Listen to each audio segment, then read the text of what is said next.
Brad Pitt came to the premiere, and he just looks over, he goes, "Good luck with this one." And I was like, he loved the film, but he was like, it appeals to, 8 people. Now, in this kind of necessary telescoping of your career, so this is a bit kind of jumping from headland to headland, as it were. I mean, I suppose your big screen real breakthrough was Out of Sight for Steven Soderbergh. And that's going to be part of you're going to work with Soderbergh again and again over the years after that. It was an Elmore Leonard adaptation. Mm-hmm. Great script, really, but also Soderbergh's first big commercial hit as well. So did you like it because it was genre, or what attracted you, or was it Soderbergh? Or? Well, it was interesting. He wasn't attached. The script came my way. It'd been a year. I'd gotten killed for doing Batman and Robin. And I understood for the first time, because quite honestly, when I got Batman and Robin, I was just an actor getting an acting job, and I was excited to play Batman, And what I realized after that was that I was going to be held responsible for the movie itself, not just for my performance or what I was doing. And so I knew I needed to focus on better scripts. The script was the most important thing. You can't make a good film out of a bad script. It's impossible. You can make a bad film out of a good script. So I looked and I looked and I looked, and this came around. And I think John Travolta was tied to it for a period of time, and then that sort of fell by. There was a director who I won't name who was attached to it, and when they put me on, he said he's a TV actor and I'm not going to direct it, and he walked away. So then Stacey Sher and Michael Schamberg and Danny DeVito were the producers. All the three of them, we went over to Danny's house and we met with Steven Soderbergh. I was on my back foot coming off of, a couple of films that didn't do well. And Steven was on his back foot from a movie called The Underneath that sort of wasn't critically acclaimed and didn't go anywhere. And we both needed this to be a success. And it was. Now, it's funny. People look at it now and think it was a hit. It was a bomb. It didn't make a dime. It lost money. They tried to release it in the summer. It was a bad release strategy. But it was a critical darling, and everybody loved it. And it changed my career in terms of, from that point on, I was going to be allowed to make movies, and I wasn't before that. It was all up in the air whether I was allowed to move from TV to film. Yeah. Well, that seems like a good cue to show. So you've got this script by Scott Frank, great script. And the premise, if anybody hasn't seen it, I imagine most people have seen it, is that you play a serial bank robber who ends up getting into a kind of cat and mouse game with a US Marshal played by Jennifer Lopez. And here's the point where that cat and mouse game is kind of coming towards a kind of conclusion. Kind of conclusion.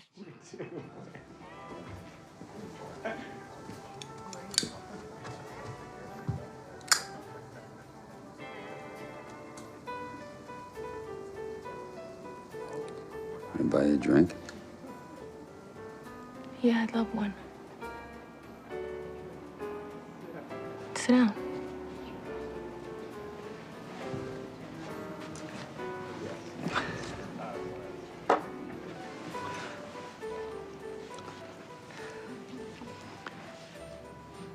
I'm Gary. I'm Celeste. It takes forever to get a drink around here. There's only one waitress. Oh, don't go. Those guys bother you? Oh, they're fine. I mean, you just got here. You help yourself. You like bourbon? I love it. We got that out of the way. Tell me, Celeste, what do you do for a living? I'm a sales rep, and I came here to call in a customer, but they gave me a hard time because I'm a girl. Is that how you think of yourself? As a sales rep? As a girl? Yeah, I don't have a problem with it. I like your hair. I like your outfit. But actually, this is my second favorite outfit. I had a first favorite, but it got ruined and I had to get rid of it. You did? It smelled. Really? Having it clean didn't help? No. So tell me, Gary, what do you do for a living? How far do you want to go with this? Not yet. Don't say anything yet. I don't think it works for somebody else. Gary and Celeste, what do they know about anything? Well, this is your game I've never played before. It's not a game. It's not something you play. Well, does this make any sense to you? It doesn't have to. It's something that happens. It's like seeing someone for the first time. Like you could be passing on the street and you look at each other, and for a few seconds, there's this kind of a recognition. Like you both know something. The next moment, the person's gone. And it's too late to do anything about it. And you always remember it because it was there and you let it go. And you think to yourself, what if I had stopped? What if I had said something? What if? What if? It may only happen a few times in your life. Or once. Or once.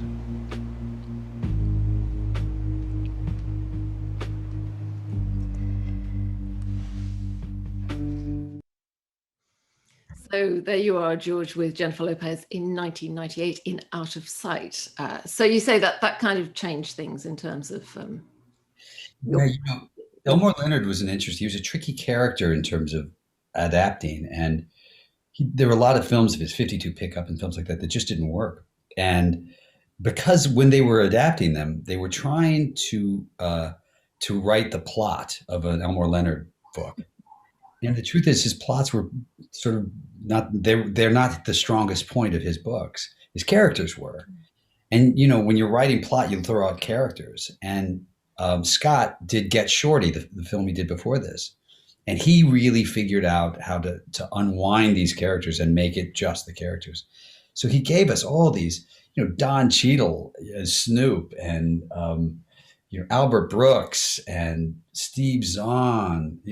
The guys that I got to work with, who were guys. I don't mean guys. I mean the actors. All of them that I got to work with. Catherine Keener were so good and so specific, and have gone on to have their own amazing careers.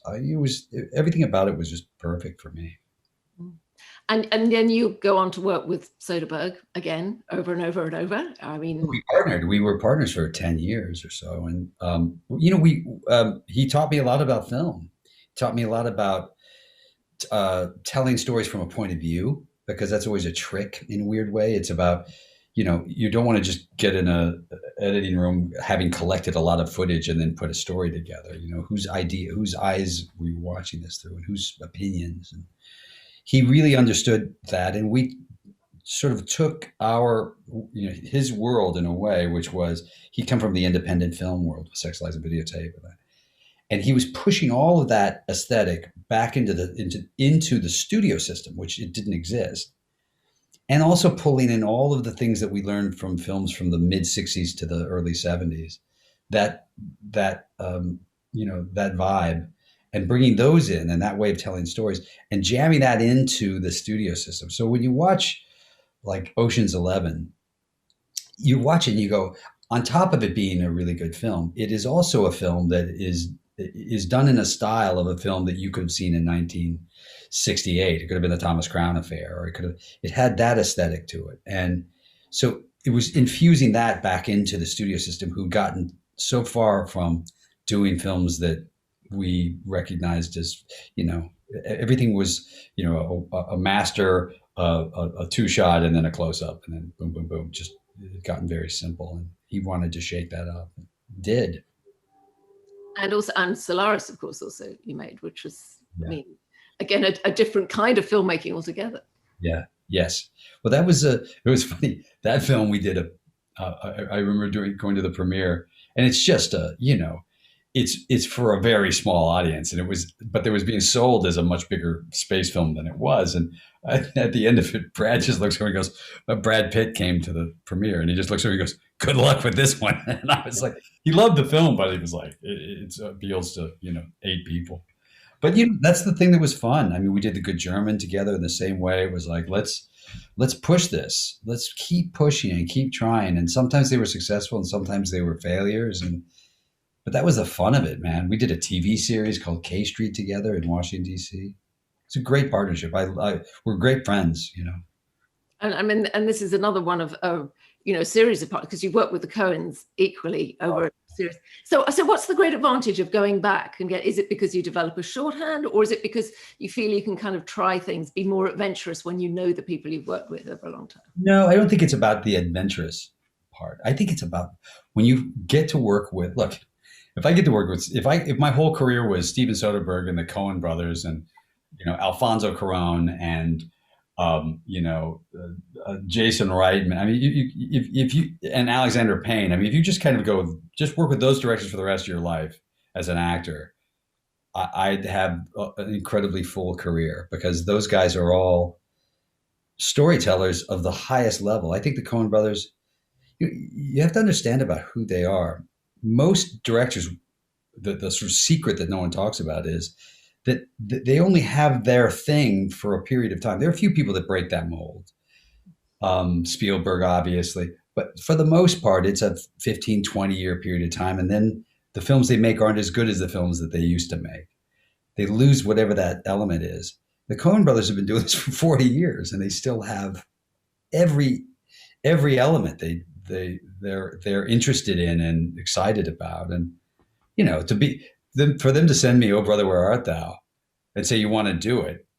I didn't read the script. I said, "Yes, I'm in," because I loved them, and I just watched The Big Lebowski, and Fargo had just come out, and I was like, "Of course I do." And then I got to read it and see that it was this incredible part, and that just started us on a path where we just kept working together.